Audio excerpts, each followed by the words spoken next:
There's a bad internet connection here. I know that. You're taking time even to get audio connected. So that's fine. Don't worry about it. So, Francis, I'd like you to introduce yourself. We have a guest here. Emmy is here from UK. She will also tell you about herself.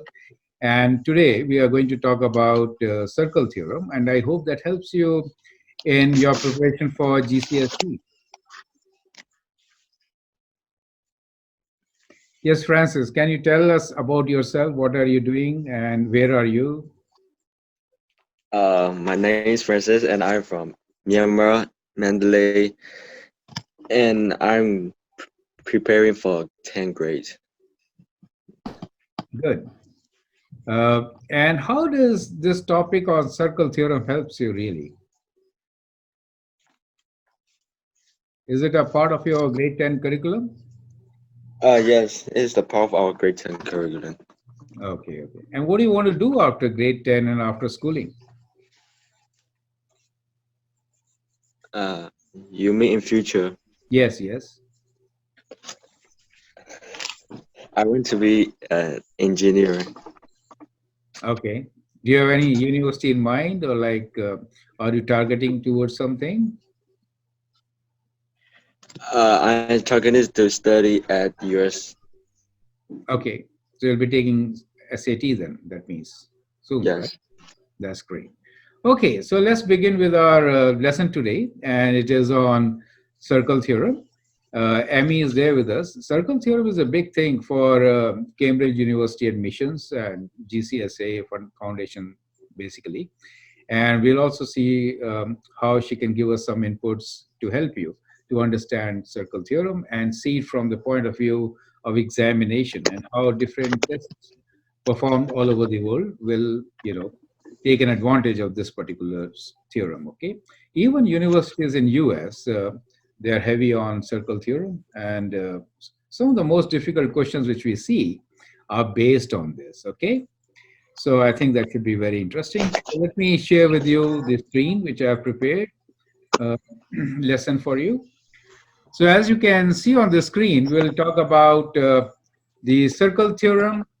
So we'll just begin with the circle, take a second to go through it. Then we'll talk about the chord theorem, circle theorem, cyclic quadrilaterals, tangent to a circle, alternate segment theorem, and some practice examples. The pictures which you see on the screen are, when are seen normally in test papers. So all of them are very good. They can form good questions. So we'll talk about most of them. Now, I thought one of the related topics in this particular area is proof of hypotenuse leg theorem, right? So have you heard about the hypotenuse leg theorem, Francis? No. Yeah. So, you have congruent triangles. Can you tell me when are two triangles congruent? If they have the corresponding side and if they share same angles.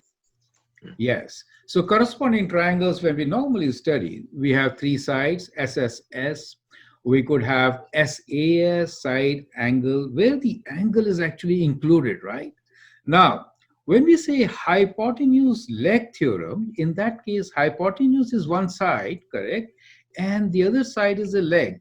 And the angle is not the included angle. The right angle is included, which is the like SSA. Do you see that difference?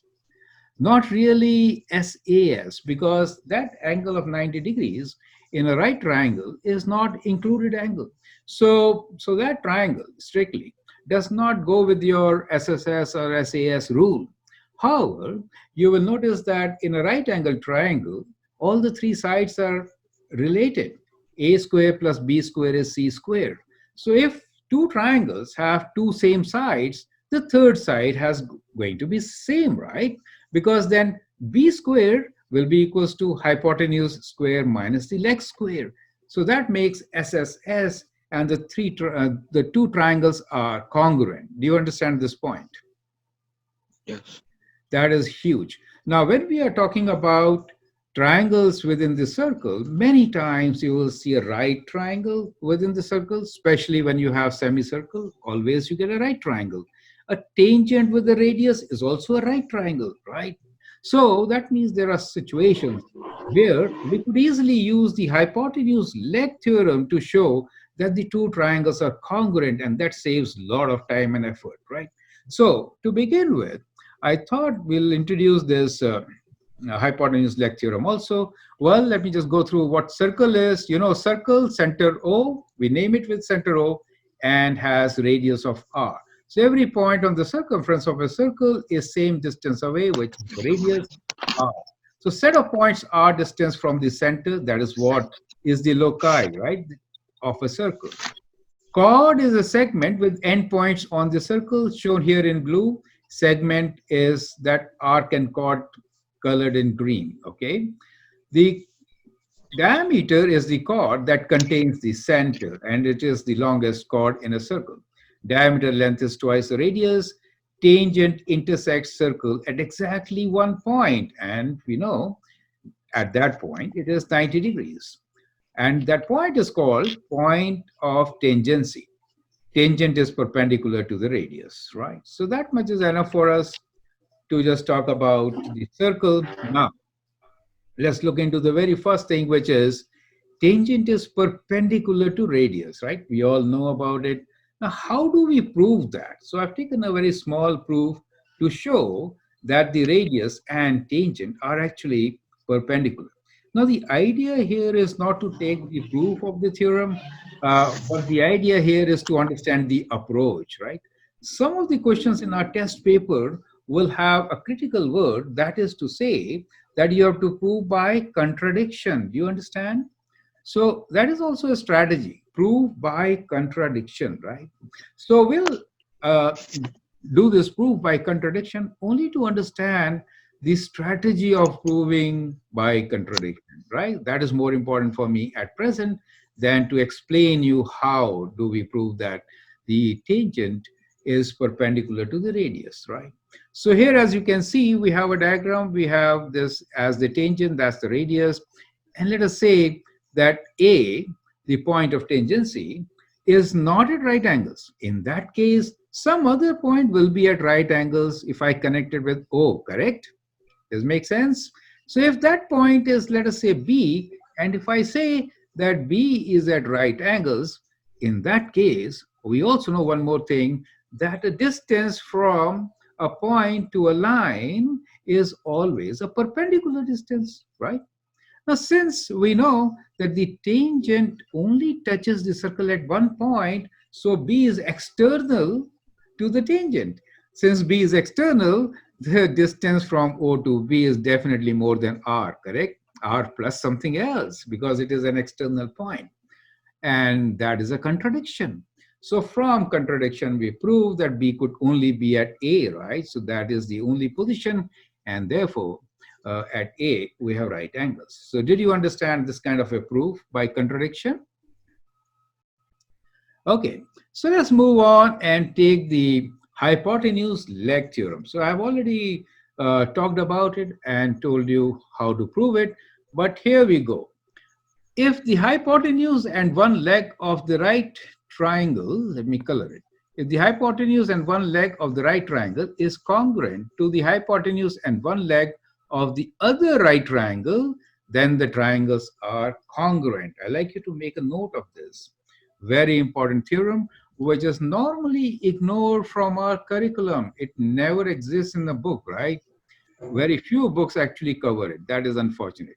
So remember, we're talking about hypotenuse and one side and this angle. Clearly, it is not the included angle, right? So it doesn't follow the normal norm of SAS for congruency. Perfect.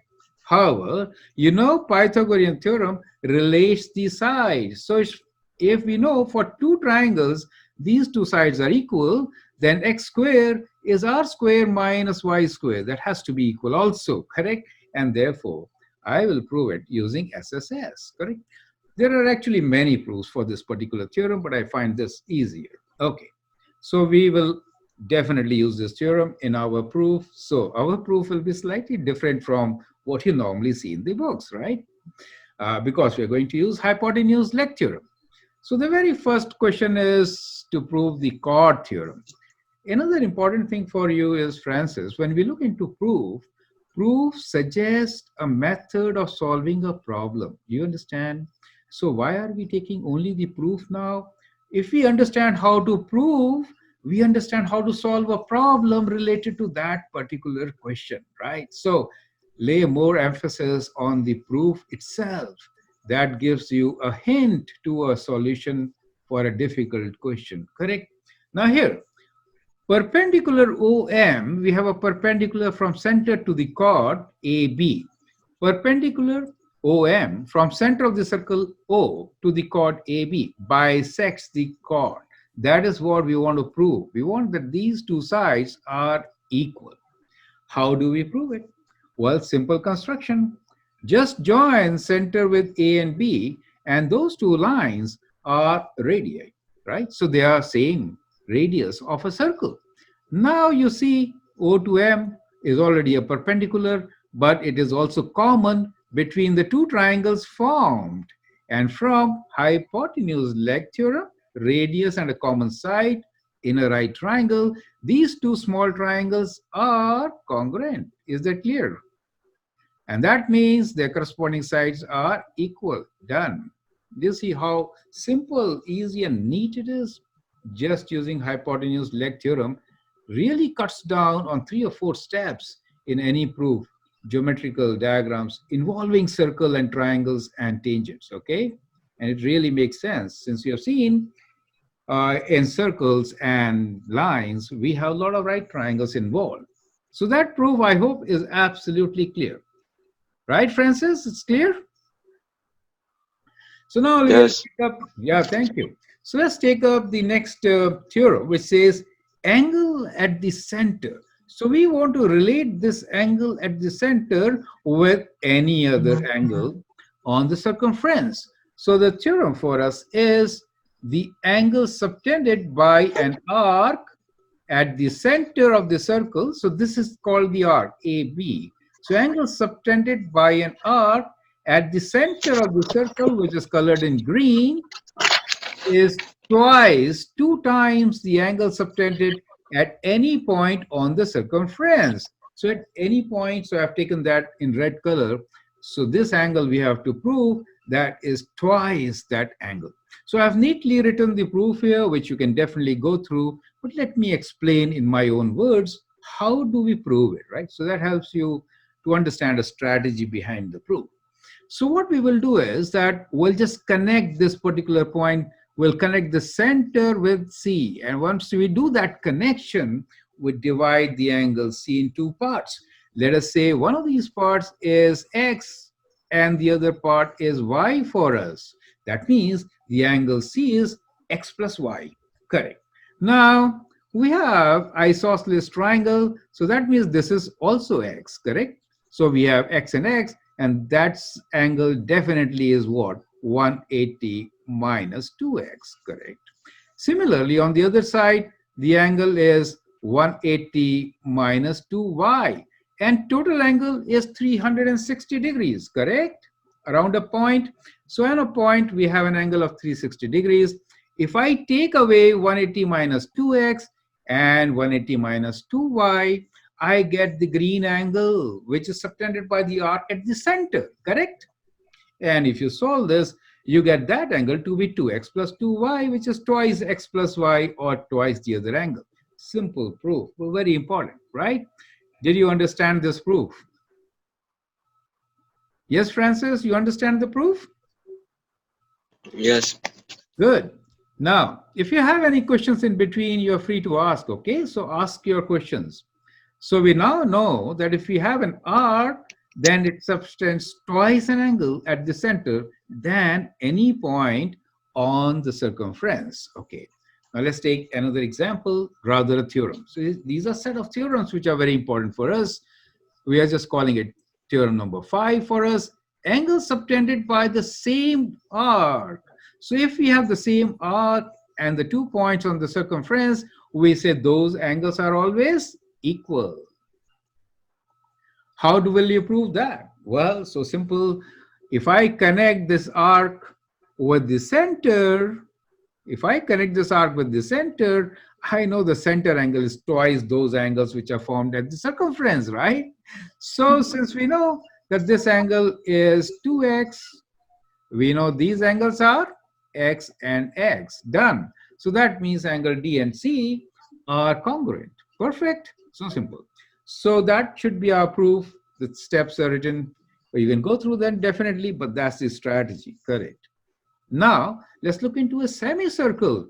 In a semicircle, we want to show that the angle in a semicircle is a right angle. So that means this angle has to be a right angle. Well, simple thing. This is the angle formed by the arc at the center, correct? Now it is the diameter. That means this angle is 180 degrees. And at the circumference, what do you get? You get half of 180, correct? Which is clearly 90 degrees. And that's our proof. Do you see how easy it is? So all these circle theorems are actually related. And so there you go. That's our proof. Well, sometimes we may take a longer route, and that is here. You could connect O with B and this radius and then do all this math, correct, and get the proof. But if you know the circle theorem, then understand how easy it is. It clearly shows you that the understanding of circle theorem helps you to solve problems related to circles and triangles and tangents. Do you see that? And if you do not use your circle theorems, then you have to do all this to prove that this angle is 90 degrees. You understand and appreciate that part, Francis? Yes. So that is the power of the circle theorem which we are talking about. It cuts through all these steps and helps us to really get the solution in seconds. That is very important. So many times for SAT also, you have multiple choice questions, 20 of them, I think, or 25. There are two sets of papers in which the last four questions will be related to the diagrams which we are talking about. Okay. Now in circle, let's take a quadrilateral. If you have a quadrilateral in a circle, it is a cyclic quadrilateral, right? You know what is a cyclic quadrilateral? Francis, can you tell me what is a cyclic quadrilateral?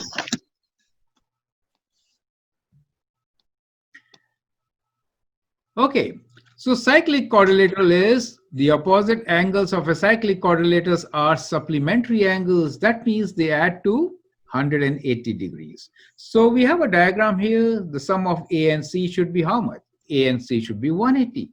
Similarly, the other sum should also be 180. You know, the total is 360. But if it is a cyclic quadrilateral, it's like opposite sides add up to 180. How do we prove it? Using circle theorem. See how simple it is. What we did was we connected the center with 2 points. As soon as I do that, I know this is the arc, correct? One arc. And so what is happening here is that this arc has got one angle, the other arc has the other angle, and what is the total? 360 degrees.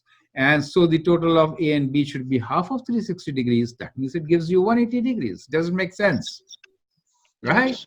So even if you see it like this, if you put this as 2x, as we like to do, I've just written ABCD on the other side. And if I write 2y here, then we know that if this is 2x, this has to be x, and this has to be y, correct? We know in this case that 2x plus 2y is definitely 360 degrees. And therefore, when we divide, we know x plus y is 180 degrees. So done. Using our circle theorem in 2 minutes, rather 2 steps, you prove all these things. Isn't that amazing? And that is the power which we are today talking about, correct? And proper use of these theorems really help to cut down on the steps. Well, all this is very much relevant. It's kind of similar to what I wrote, but to understand, visualize, and understand what we're trying to do, okay? As that helps you to solve problems. Now, we know that cyclic quadrilateral now. Now let's take another very important circle theorem part, which is tangent from external points. So if I have an external point P, and I can always draw two tangents to a circle as shown here, PA and PB, the theorem states that these two are equal. The lengths of these tangents are equal. Francis, can you tell me how will you prove this, that these two are of equal lengths? Suggest. If we consider these two triangles, triangle AOP and BOP, you notice that, yeah. So in these two triangles, you notice that we have the same radius in two, correct? One side is same, hypotenuse is common, correct? And we have 90 degrees, right? So that means hypotenuse and a side are equal. That means the two triangles are congruent, and that means all the sides are equal.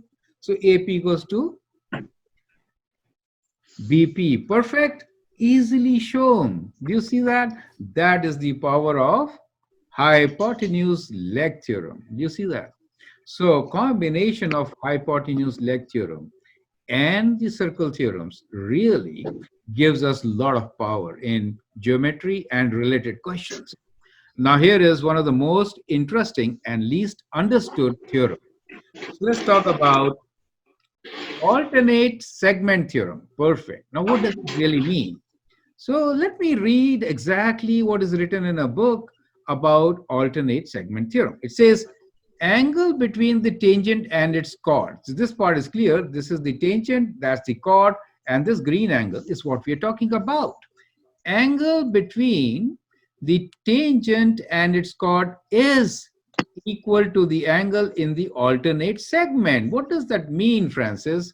Alternate segment. Can you explain me that?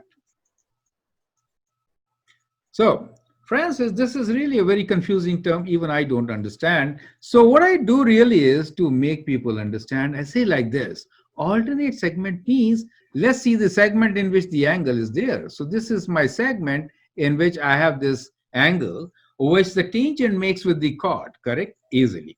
For me, the alternate segment is right across. So when you see across, you hit this yellow angle, correct?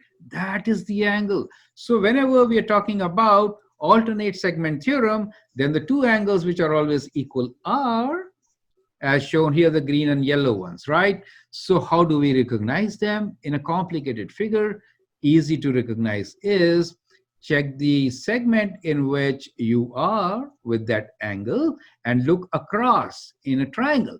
So you'll only hit that point which is an alternate segment angle and which should be equal. And that is how we figure it out. Is that okay? Now, let's try to prove it. To prove this particular theorem, we do a small construction as we are done in the next diagram. So from A, which is the point of tangency, connect the center and extend it to D, which is on the circumference. And now we have a semicircle because that's the diameter, right? And if I connect D with B, I form a right triangle. Right there, we have a right triangle. Now in this particular right triangle, I know that this is right triangle. So I can say angle D is equal to 90 minus this small angle, right? 90 minus this small angle, correct? But 90 minus that small angle is this angle. Perfect. The angle which the chord makes with the tangent, and therefore D is equal to that angle. Now, we also have a theorem which says if we have the same arc, in that case, we have the same angle at the circumference. So C and D are also equal, right? So we know C and D is equal, and therefore we have shown that the angle formed by the tangent and the chord is exactly equal to the angle in the alternate segment. Is that clear to you? Correct? So these are the steps involved. We did the construction, right? So we did the construction, the diameter AD, join it to DB. And in the triangle ADB, where it is a right angle triangle, since it is there in the semicircle. So angle DBA is 90 degrees. This angle is 90 degrees. And therefore, the angle D is 180 minus 90 minus this small angle DAB. Now, That gives us 90 minus DAB. But we know that 90 minus DAB is also equal to the 90 minus SAB, right? So both the angles, that is the tangent and the diameter. And so we say that the angle ADB is equals to SAB, the angle formed by the tangent and the chord. Now angle D is also equal to angle C, and therefore angle C is equal to the angle formed by the tangent and the chord. Is this proof clear to you, Francis? Yes. Perfect. Now this is one of the most powerful theorems. So the ones which we had and now combined with this one, it really helps to solve the most complicated questions which you can get in any test paper related to circles and triangles and tangents. Okay. So we have very simple examples to just conclude our session. I've taken three examples. The main idea here is to introduce you to the strategy of solving problems and understanding the strength of these theorems, including hypotenuse leg theorem. Okay. So example one is find the angles when we are given one angle, which is 50 degrees. So in this particular diagram, Francis, can you help me find X, Y, and Z? If O is the center and the angle OBA is given to you as 50 degrees. How will you find X, Y, and Z? Tell me. Any suggestions? What will be your approach to find angle X, Y, or Z when we are given the angle 50 degrees at B, which is OBA? Okay, we can begin many different ways. We know this is the radius, right? Since this is the radius, we know we have isosceles triangle. And since it is isosceles triangle, x should be equal to 50 degrees. 1, correct? Now we know it's a triangle, so that side should be 180 minus 50 minus 50, so that side should be 80 degrees. And since this angle is outside, not at the circle, it is half of 80, so it has to be 40 degrees. You see how easily understanding of these theorems, without thinking much, we got the answer. This is what you need for SAT. There are multiple choice questions, 5 choices given to you, mark the ones which is the correct. See how simple it is? Not even seconds required to answer this, no calculator, of course, right? Now let's see example number 2. Example number 2 is that AB is tangent to the circle O, right? So that means it has a center which is O. Find angle ABC, okay? Find angle ABC and BDC. So we have to find these angles, right? Okay. And we know if the angle subtended by the chord at the center is 100. So what we know is the angle subtended BOC is 100 for us. So angle subtended by the chord at the center is 100. So we know this 2x is 100. That is what we know. Now it is so simple. How do you find the other angles? Do you have an idea? Can you tell me, Francis? So the angle D will be 50 because it is a half of the from the center. Perfect. And this will be? And Alternate segment theorem, right? This is the opposite to this segment, and that is the angle with tangent and chord forms. Alternate segment theorem, it has to be 50 degrees also. Done. You see that power of alternate segment theorem? yes. This and this. Do you get the idea, right? So seamlessly you can flow and answer all the questions very easily. Here is somewhat complicated question, and let's go through the question, and I am sure you're going to answer it in a minute. We say that TA and TB are the tangents to the circle. So these are the two tangents. Okay. Find the angle OAB. OAB means this angle, right? The small one. Let me say this angle. OAB, and the triangle AOB. AOB is this angle, okay, and ACB. ACB is this angle.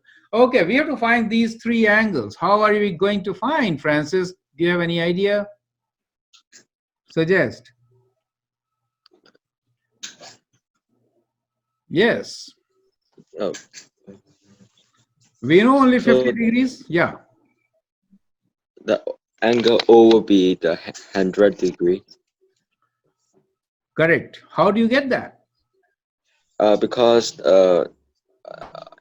angle ATB is 50 degrees and the angle O is the center, so it will be the double of the angle T.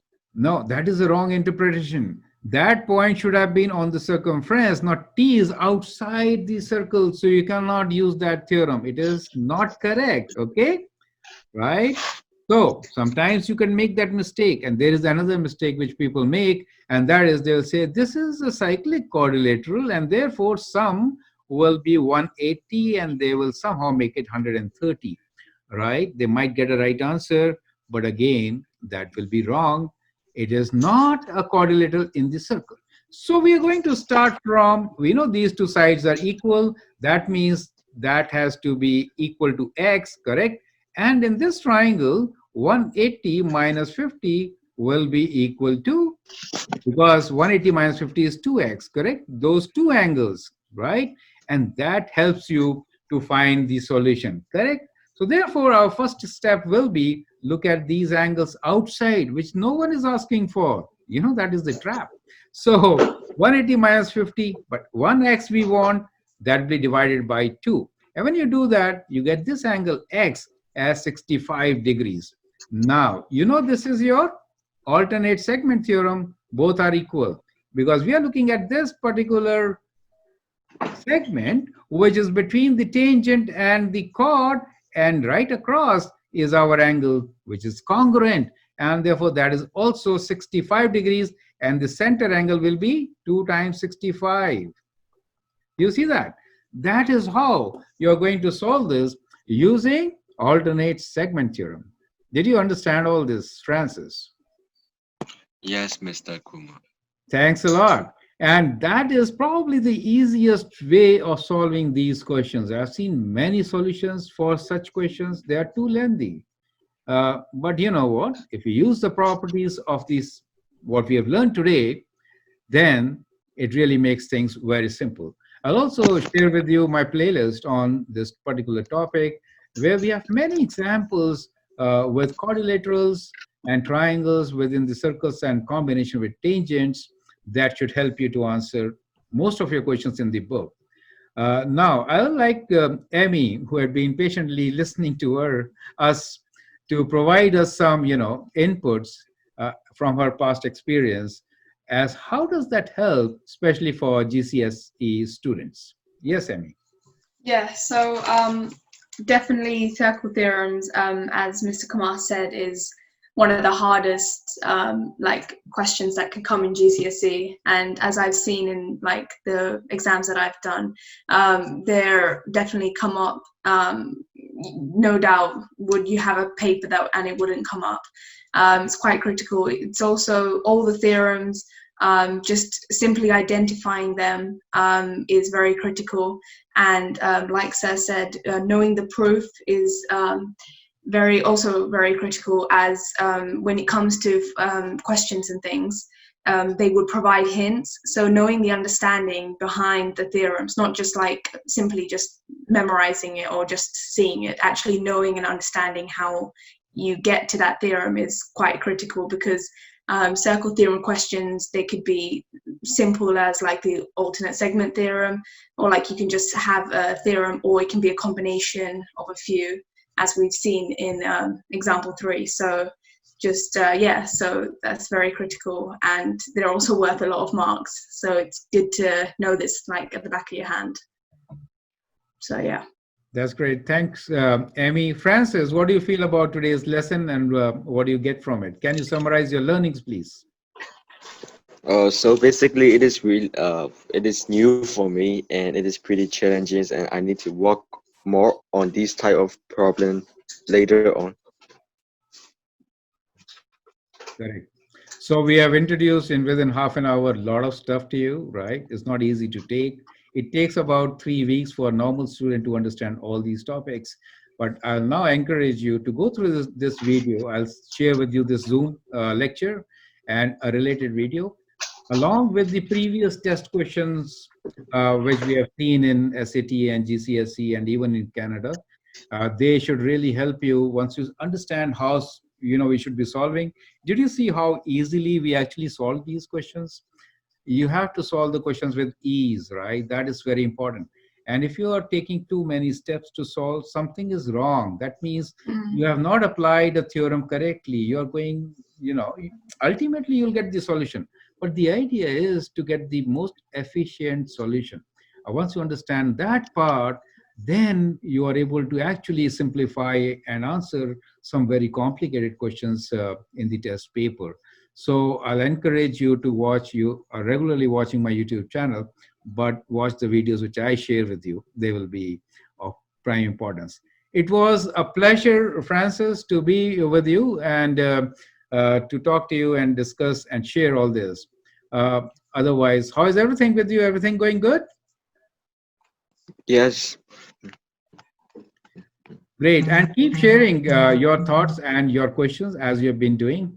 So now, bye for now. Anytime when you need help, feel free to send me an email. Okay? Yes, Mr. Fine. Kumar. Great. Thanks and have a great day. Bye for You now. too. Yeah. Okay, Amy. Bye. Thanks. Bye. Thank you. Bye. Thanks, sir. Thank you.